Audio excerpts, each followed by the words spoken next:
capítulo 3. Vamos a tener la lectura desde el versículo 11 hasta el final de ese capítulo.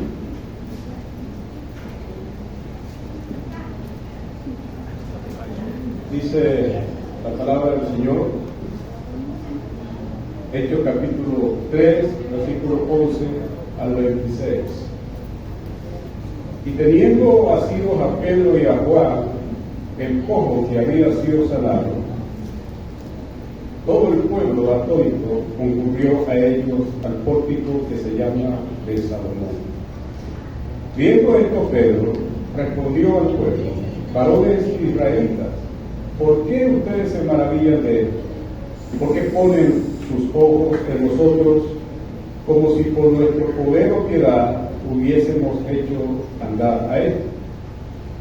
El Dios de Abraham, de Isaac y de Jacob, el Dios de nuestros padres, ha glorificado a su Hijo Jesús, a quien ustedes entregaron y negaron delante de Pilato, cuando éste había resuelto ponerle en libertad. Mas ustedes negaron al santo y al justo y pidieron que se les diera un homicida.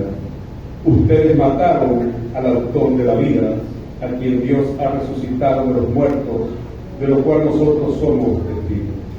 Y por la fe en su nombre, a este que ustedes ven y conocen, le ha confirmado su nombre, y la fe que es por él ha dado a esta completa sanidad en presencia de todos ustedes.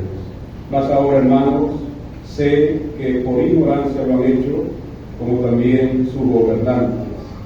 Pero Dios ha cumplido así lo que había antes anunciado por boca de todos sus profetas, que su Cristo había de padecer.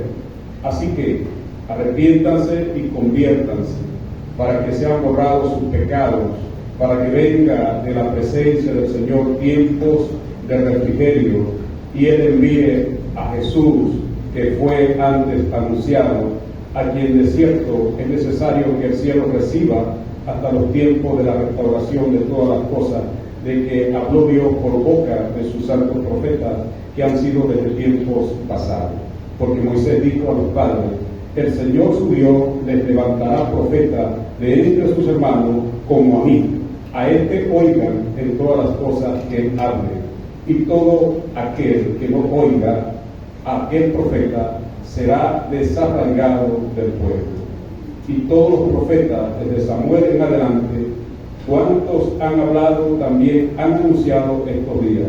Ustedes son los hijos de los profetas y del pacto que Dios hizo con sus padres, diciendo a Abraham: en tu simiente serán benditas todas las familias de la tierra. A ustedes primeramente Dios, habiendo levantado a su Hijo, lo envió para que les bendiga, a fin de que cada uno de ustedes se convierta de su maldad. Dios bendiga su palabra esta mañana. Tenemos este escenario de un hombre que ha sido sanado por muchos años, paralítico, y ahora miramos aquí este milagro. La gente está asombrada, por supuesto, por el milagro, y es allí donde el apóstol Pedro aprovecha el momento para introducir la semilla del Evangelio del Señor Jesús. Pedro observa que los corazones están preparados y los atrae, no hacia ellos, no hacia Juan y a él, sino hacia el Señor. Esto es importantísimo entenderlo, porque hoy en día existe toda una confabulación en cuanto a prodigios y milagros, que aunque no niego que pueda suceder, no niego la veracidad de alguno de esos milagros, los hombres están buscando más su propia gloria que la gloria de Cristo. Ese es el peligro, mis hermanos. Cuando los hombres toman el ministerio y lo que Dios puede hacer a través del ministerio para atraer su atención a ellos estamos entonces ante el riesgo de un falso evangelio. Porque ciertamente los hombres han sido puestos por Dios para ser instrumentos de bendición en el ministerio, pero toda la gloria y la honra, ¿a quién le pertenece? Al Señor. Nosotros solamente podemos ser instrumentos de Dios, solo siervos en alguna utilidad del ministerio, pero toda honra, gloria de nuestro servicio le pertenece solo a Jesucristo. A Él son los méritos y solo a Él. Amén. Por eso Pedro atrae la atención de ellos hacia el Señor y les dice: ¿por qué ustedes se maravillan de esto? Versículo 2. ¿Por qué ponen sus ojos en nosotros, como si nosotros hubiéramos hecho algo extraordinario? En realidad no fueron ellos los que hicieron el milagro, fue el poder de Cristo que obró para traer ese milagro. Pero más allá, quizás Pedro está tratando de llamar su atención a que eso era o pudiera ser algo cotidiano si entendemos lo que es la fe. Jesús, unos meses atrás, hizo un extraordinario milagro, mucho más grande que él. Jesús resucitó a Lázaro, ¿sí? Pero luego viene un extraordinario milagro, mucho más grande que el de Lázaro. Jesús va a la cruz y luego resucita con poder. Y el milagro más extraordinario que alguien puede recibir, más de las bondades físicas que deseamos, es el milagro de la salvación. Es el milagro de la salvación. Si tú recibes ese milagro, es el mejor milagro que puedes recibir. Y si esta mañana te encuentras entre nosotros y no has creído en el Señor, mi invitación hoy es que abras tu corazón y creas en Jesucristo como Señor y Salvador, y se producirá el más extraordinario milagro en tu vida: la salvación. Hay 4 cosas que quiero compartir sobre este episodio que acabamos de leer. El primero ya lo estoy diciendo. 1, los apóstoles no se atribuyen el honor del milagro. El milagro que se hizo, todo el honor y toda la gloria otra vez, solo pertenece a Cristo. Todo lo que hacemos en la iglesia, todo lo que la iglesia debe hacer, es en honor al Señor Jesucristo. Amén. Número 2, Pedro les predica a Cristo. Versículo 13. Pedro le dice que Jesús es el Dios, o mejor dicho, el Mesías prometido. Pedro dice que Él, el Dios de Abraham, el Dios de Isaac, el Dios de Jacob, el Dios de nuestros padres, ha glorificado a su Hijo. Y por cierto, les recrimina al final del verso 13 lo siguiente: ustedes lo entregaron y ustedes lo negaron delante de Pilato, cuando Pilato había resuelto ¿qué? Librar. Cristo es el Mesías prometido a los padres. Acuérdense que Él está hablando al pueblo de Israel. Jesús es el siervo sufriente que nos presenta el libro del profeta Isaías en el capítulo 52:13 hasta el capítulo 53:12. Esa era la falta de distinción que no cabía en la teología de los judíos. Me explico. Los judíos es una nación hasta el sol de hoy que ha sido asediada por sus enemigos. Es increíble cómo esa pequeña nación, cuyo tamaño es mucho menor que el estado en su actualidad. Es increíble cómo esa nación ha permanecido a través de los siglos. No se explica otra cosa que sea la presencia de Dios, el poder de Dios, quien ha sostenido a ese pueblo. Y que Dios tiene un trato especial con ellos. Amén.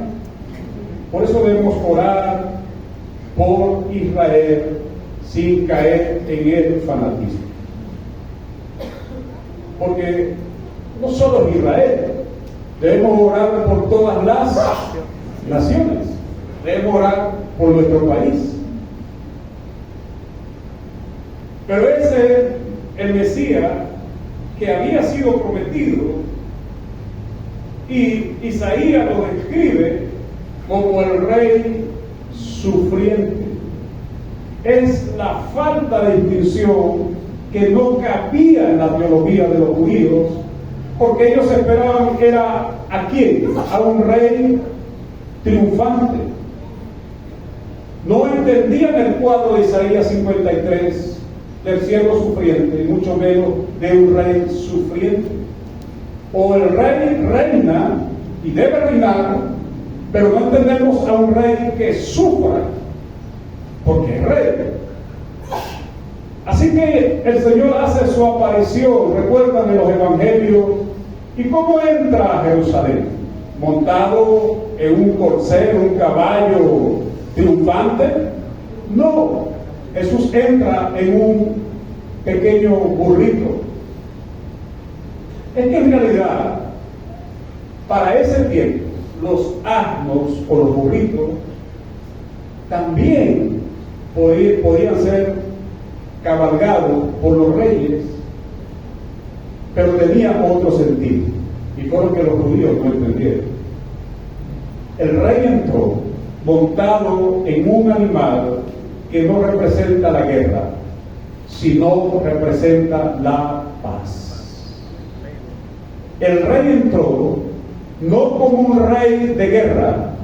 Jesús entró a Jerusalén montado en un asno, otra vez, como un rey de paz. Pero los judíos no lo entendieron y se burlaron de él.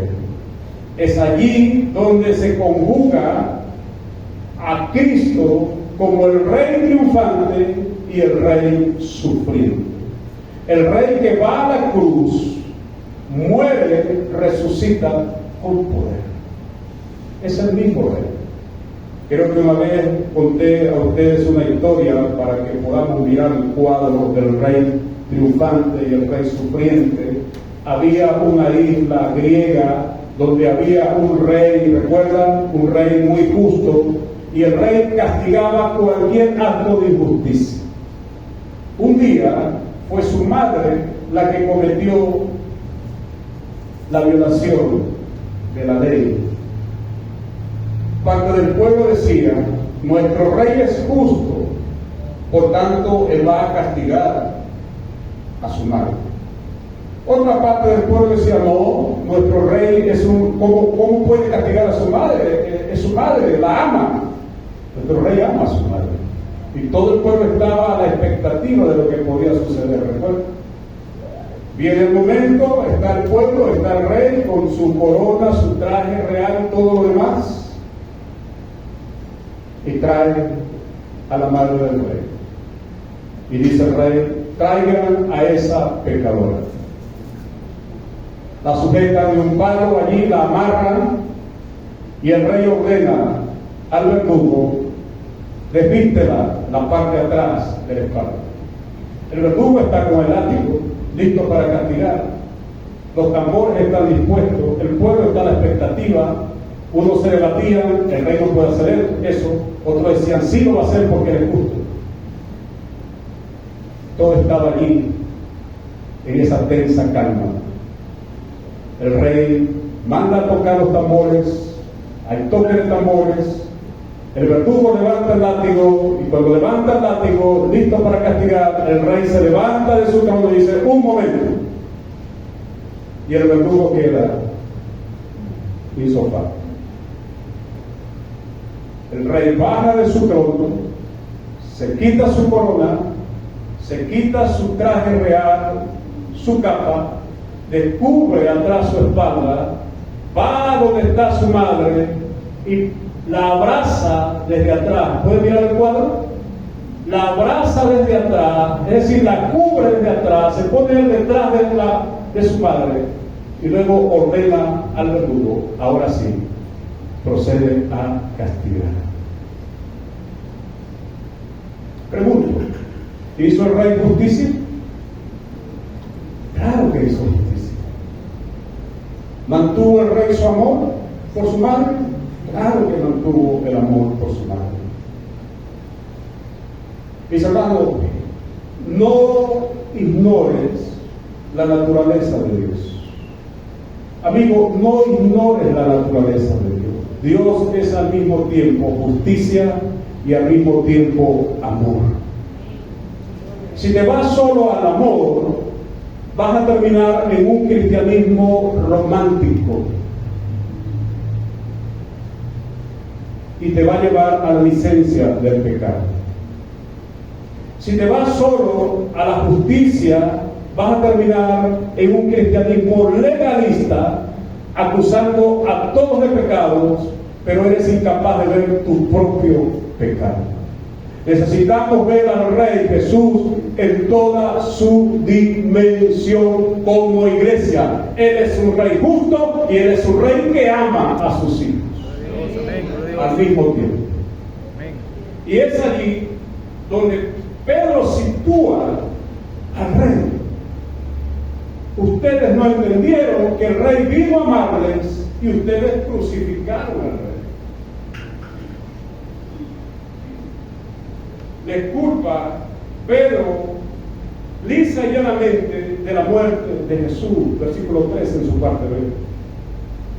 Pero también les llama la atención que ellos preservaron la vida de un asesino, Barrabás, destructor de la vida, Barrabás. Le quitaron la vida al Salvador, autor de la vida, toda una serie de acusaciones fuertes contra los judíos. Ustedes recuerdan el momento, Jesús está delante de Pilato. Irónicamente, está vestido como rey, si no lo ha visto.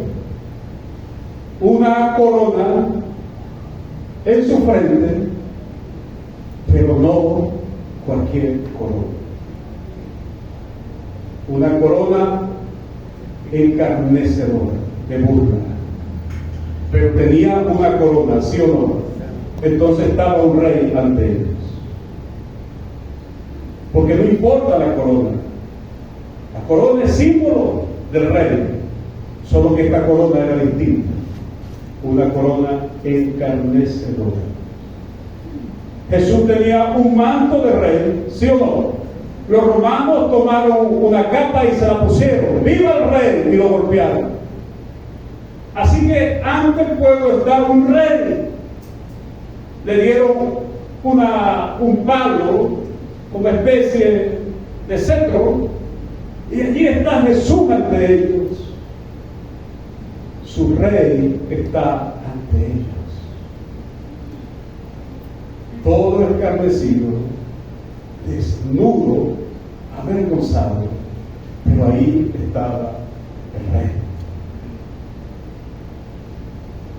Lo aceptaron y no, lo despreciaron. Y Pilato dice: ¿a quién quiere que suelte? ¿A Jesús, su rey? Y dijeron: no, él no es nuestro rey. Suéltanos a Barrabás. La vida de un rey por un asesino. Eso lo entendemos ahora. Pero si yo le pregunto a alguno de ustedes, con todo respeto, ¿ustedes hubieran sido de aquellos que cuando Pilato preguntó: ¿y qué hacemos con este? Con Jesús, ¿Ustedes hubieran levantado su voz para decir, no, suéltalo? ¿O hubieran dicho, crucifícalo?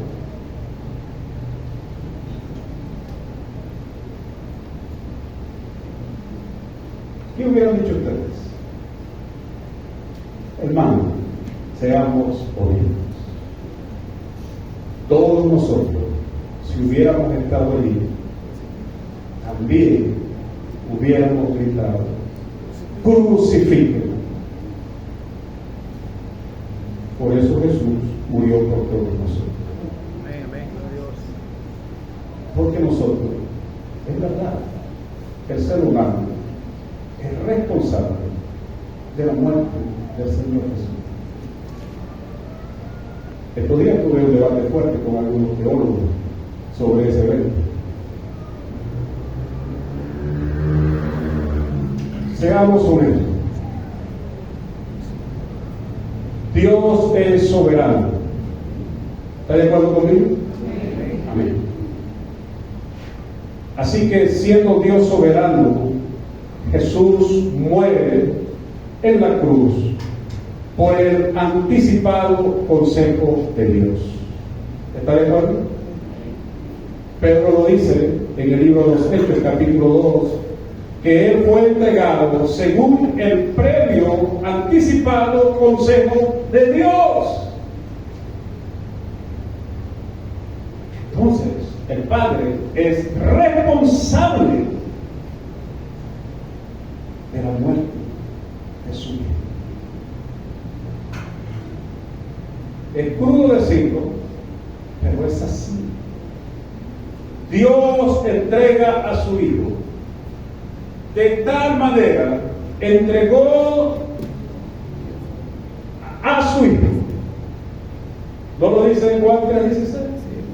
Entonces Dios es responsable de la muerte de su Hijo. En su plena soberanía, bajo su determinado consejo, Jesús muere con un propósito. Amén. Ahora, una pregunta desde el punto de vista del lado humano. ¿Jesús subió a la cruz solo? ¿Jesús se autocrucificó? ¿Jesús clavó sus propios clavos? ¿Jesús se autoflageló él? ¿Jesús se autoburló? ¿Jesús se sentenció a sí mismo? ¡No! Dijeron, crucifíquenlo.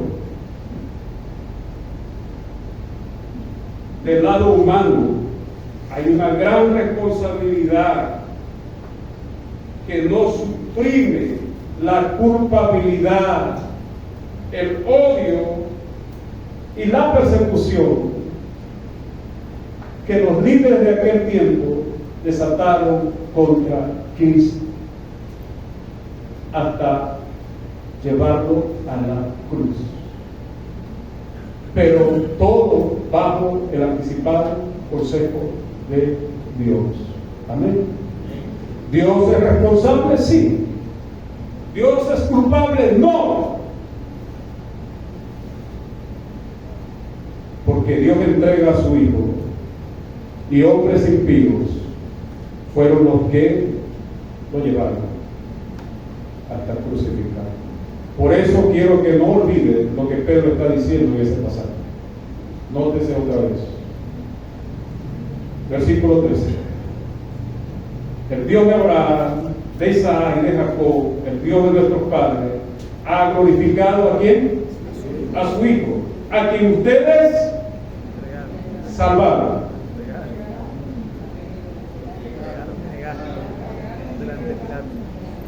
Entregaron. A los que ustedes negaron. Cuando Pilato había resuelto ¿qué? Liberar. Ahora, ¿esto excusa a Pilato? No. Porque la previa noche su esposa había tenido un sueño. No participes de ese juicio. No participes de la muerte de un justo. he tenido un sueño que me ha turbado. Y por eso Pilato buscó manera de zafarse. Y cae en algo que no lo hace inocente. Mandó a buscar un lebrillo de agua. ¿Y qué hizo? Se lavó las manos. Inocente soy yo de la sangre de este hombre. ¿Sí, Pilato, eres inocente? No. Porque se te advirtió y no tomaste en cuenta la advertencia.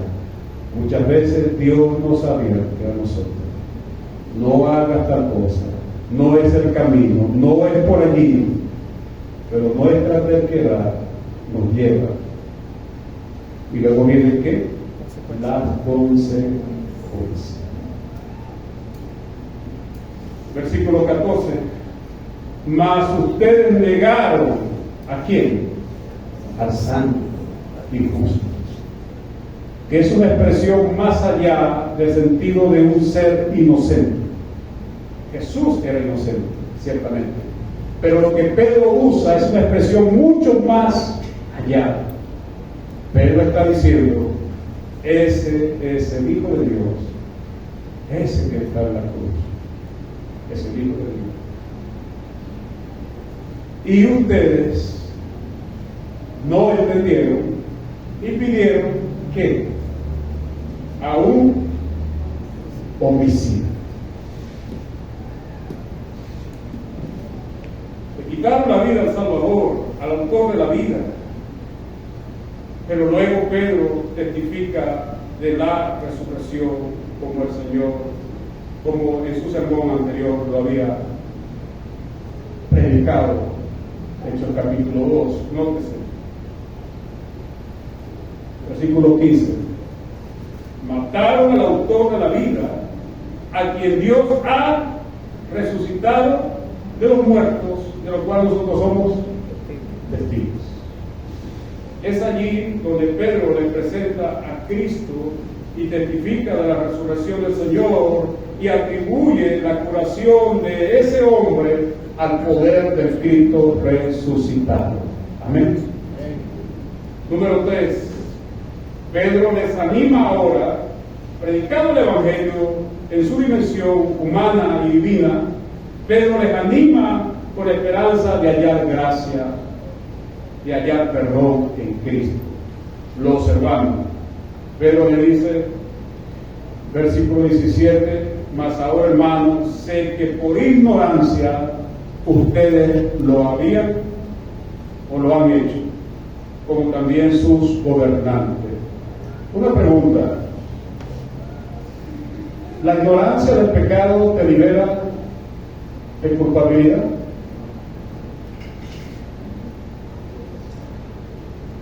Alguien viene, que Dios guarde, va cruzando a alguien, viene un vehículo, se lo lleva, sin querer, cometió homicidio. ¿Sí? ¿Lo hizo intencionalmente? No. ¿Pero hay culpabilidad? Correcto. Es lo que algunos llaman homicidio culposo, que no tuvo la intención de hacerlo, pero lo hizo. Ellos crucificaron al Señor en su ignorancia, ¿sí o no?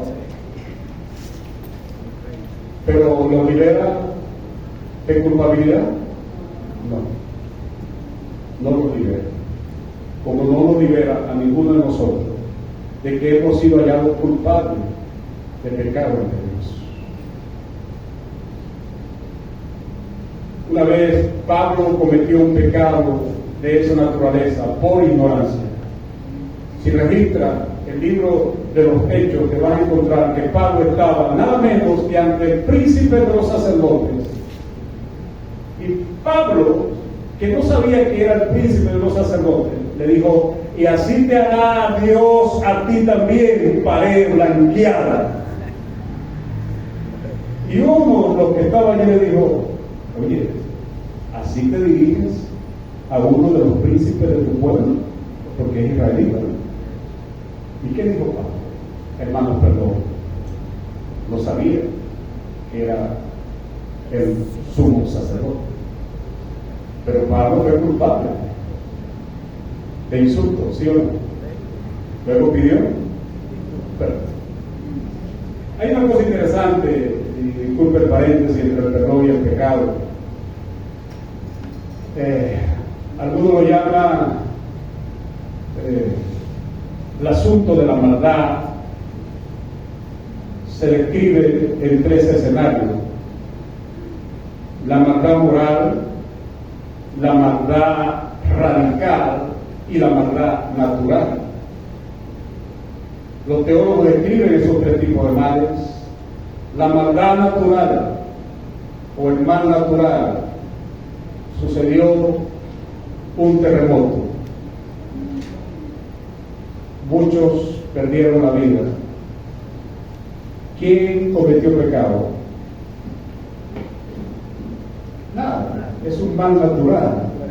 La tierra está bajo maldición por causa del hombre, según Génesis, ¿sí o no? Maldita será la tierra por tu causa. Entonces, un cataclismo, un terremoto, un tsunami, males naturales de la naturaleza misma que está bajo la maldición del pecado, y suceden las cosas. El mal radical, ¿qué es? Es el mal que Satanás dirige directamente contra los seres humanos.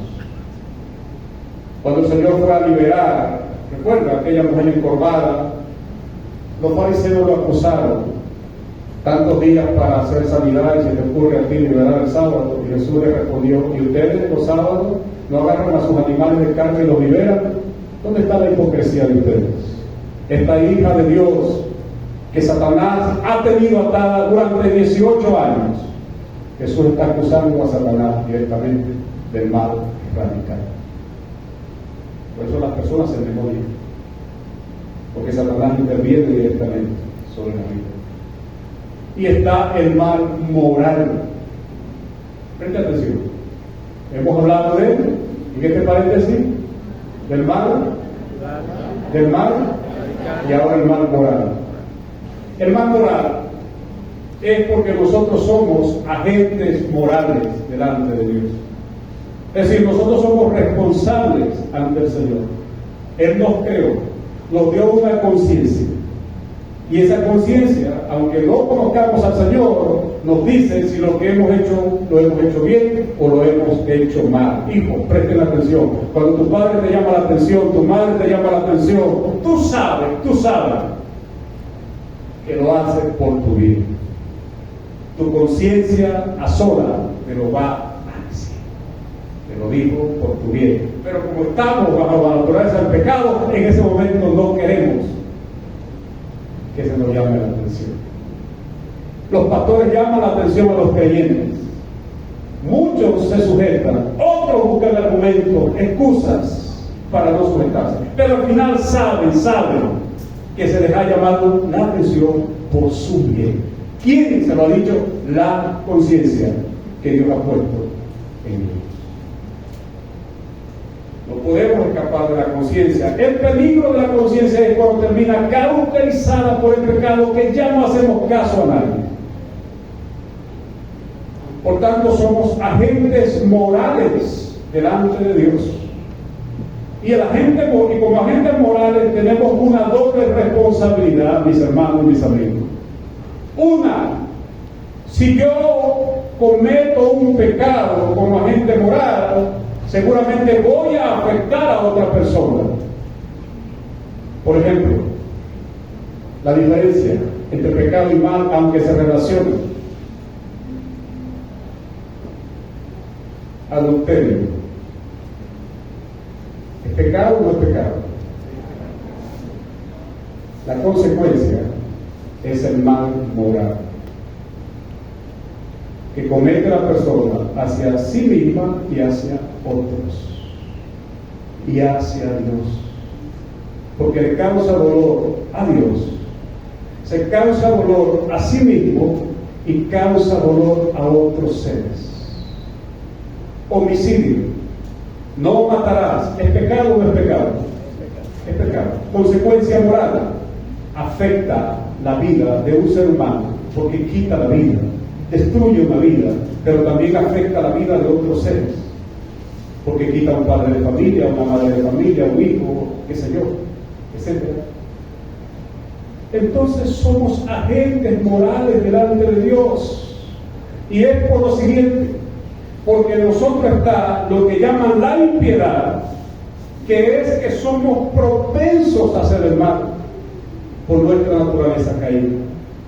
Pero también está lo que llaman la inocuidad, es decir, el pecado está en nuestra genética espiritual. Ahora les hago una pregunta. ¿Cuál de estos tres males que he descrito es el más grave ante Dios? ¿El mal natural, el mal radical o el mal moral? El mal moral.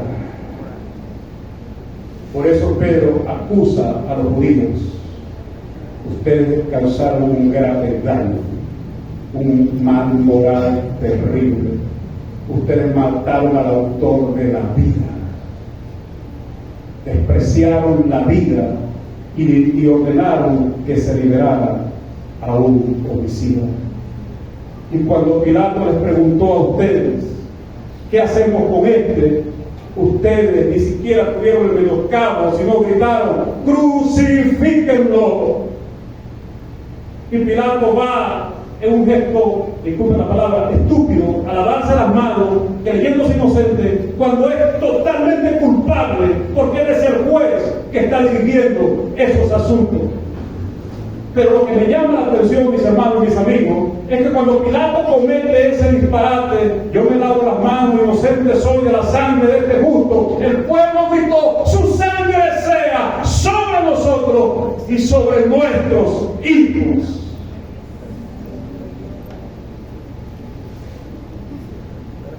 Declarando una terrible maldición.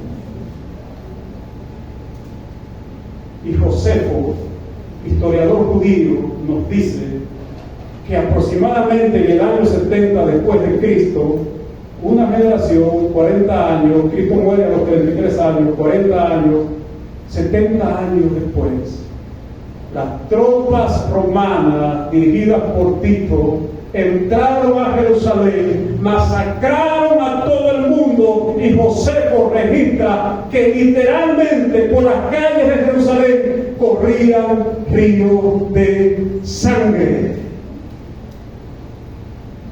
Y si ellos eran inocentes de la culpabilidad de la muerte del Señor Jesús, ¿por qué 70 años después los romanos acaban con todos?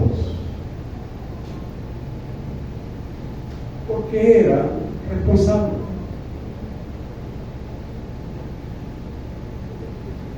Pero Pedro ofrece el camino que Dios nos ofrece a todos. Versículo 17.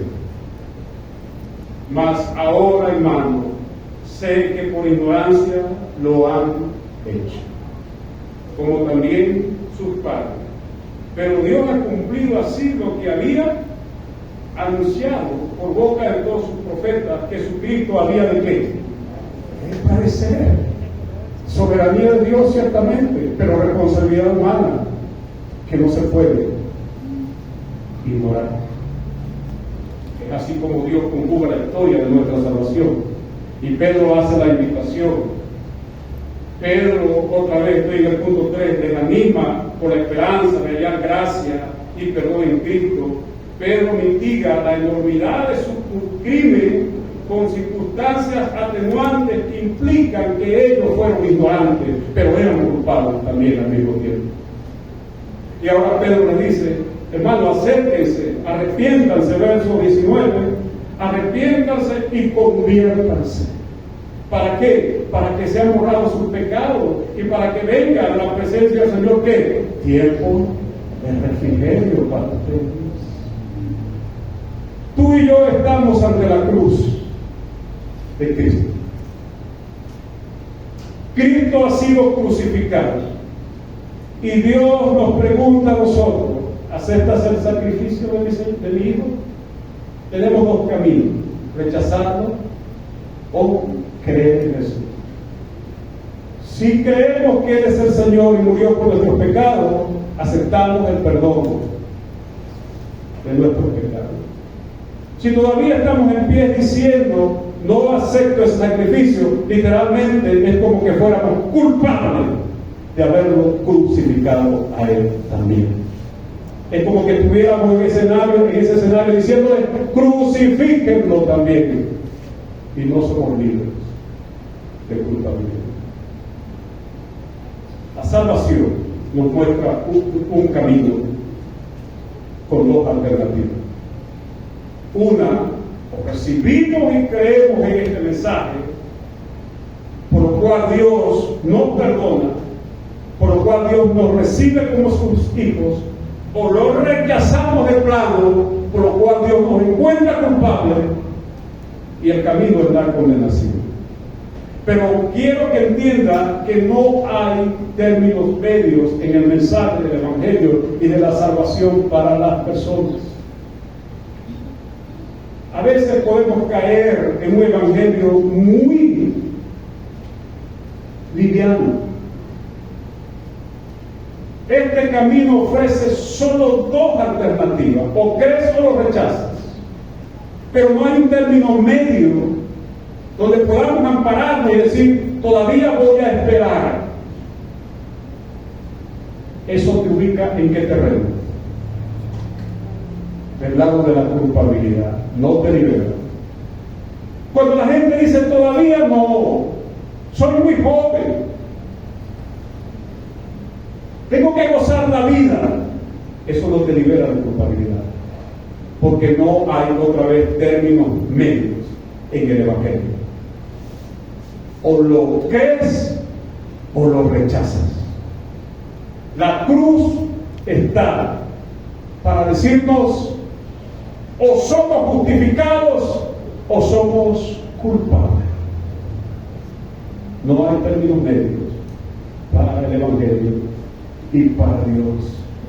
Y si hoy este mensaje es para ti, lo mejor que puedes hacer esta mañana es abrir tu corazón al Señor Jesús y creer en Él como el Señor y Salvador de tu vida. Y si tienes un evangelio tipo vestido, como para poder que nadie me diga que no soy cristiano, te estás engañando a ti mismo. Tienes que verdaderamente arrepentirte, apartarte del pecado y abrazar la cruz con lágrimas y con fe. Es lo que te queda, mi hermano. Es lo que te queda.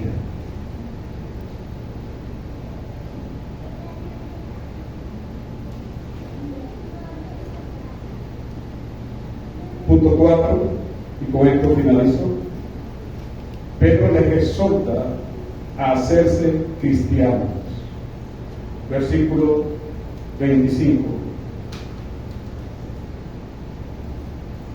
Vosotros, bueno, la versión Reina Valera, ustedes son los hijos de los profetas. El mensaje es para ustedes. Ustedes son herederos del pacto de Dios.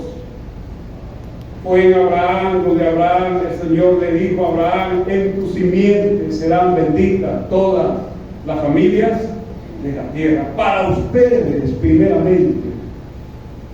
Porque la salvación, primeramente, ¿para quién era? Para los judíos. Ellos eran o son herederos del pacto, de las bendiciones, de las promesas, de los estatutos. Fue a Abraham que se le prometió que de él se levantaría unas familias, naciones de honra, y allí nos insertaron a nosotros. Ellos, ¿qué debo hacer para ser cristiano? ¿Qué debo hacer para ser cristiano? No qué debo hacer como cristiano o cómo me hago cristiano. es religión. La pregunta correcta es, ¿qué debo hacer para ser cristiano? Y la respuesta nos la da la palabra de Dios. Versículo 19. ¿Quieres ser cristiano? Arrepiéntete de tu pecado. Cree en el Señor. Conviértete al Señor. Para ti es la salvación. Jesús es el profeta que Moisés predijo que Dios levantaría dentro de sus hermanos, versículo 22. Y es ahí donde Pedro les invita a eso. Arrepiéntanse, versículo 19, cambien de mentalidad, conviértanse, y les dice lo que han de esperar si lo hacen. Versículo 19 otra vez, perdón de sus pecados, serán borrados, y tendrá esta esperanza que abrazamos los cristianos acerca de que el Señor viene por su pueblo, porque Él es el profeta que Dios dijo que iba a levantar, y más que profeta, el Hijo de Dios que entregó su vida por su pueblo para darnos salvación y la esperanza de gloria de que el Señor Jesucristo viene nuevamente, no a sufrir en una cruz, si viene ahora como Rey triunfante a buscar a los suyos. Dios, tuya. Por eso es mi invitación, no la rechaces. Abre tu corazón hoy. No te digas a ti mismo, no, que mi papá, mi mamá, ellos son. Los puestos no están garantizados así en el cielo. No, la salvación es individual. Cada uno de nosotros. Que mi familia sea cristiana no me garantiza salvación. Que yo haya nacido en un lugar cristiano no me garantiza salvación. Que yo sea hijo del líder de una iglesia no me garantiza salvación. Lo que me garantiza salvación es que yo me arrepiento de mis pecados, crea en el Señor Jesús y abracen la fe, que por gracia somos salvos. Vamos a orar.